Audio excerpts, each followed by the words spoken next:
How to send view one's photo in Messenger. So if you want to send a photo to anyone on Facebook Messenger, but you want to send the photo to just view once, it could be document, it could be anything, but you want the receiver to just view it once, then this video is going to walk you through how to do this step by step. So if at the end of this you found this often informative, please don't forget to like and then subscribe. Now to send view one's photo on Messenger, all you just need to do is go ahead and open the Messenger app. Then select the person you want to send view ones to on your Messenger. Once you selected the person, click on either the camera button to take the photo, then allow access to the camera, allow access to microphone. Then you can either use the camera to take the photo, or better still, click on the image icon here, then select the photo from your gallery. So go ahead and then select the photo you want to send to this particular person.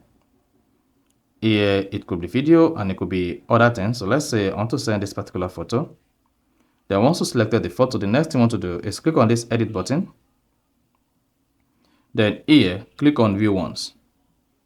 Then once you see keep in shot, this is going to keep this image in shot.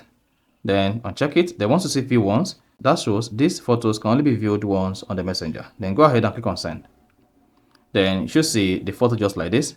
So it's a view one time photo. So if you want to send photo you can review, all you just need to do is make sure you check view once and turn this to keep in shot. Once you have keep in shot checked, then send it. Then you're gonna see, you see the photos are different. So this one is going to be kept in the chat, while this is going to be view one's photo. So that is basically how to send view one time photo on Messenger. So if you found this offer informative, please don't forget to like and then subscribe.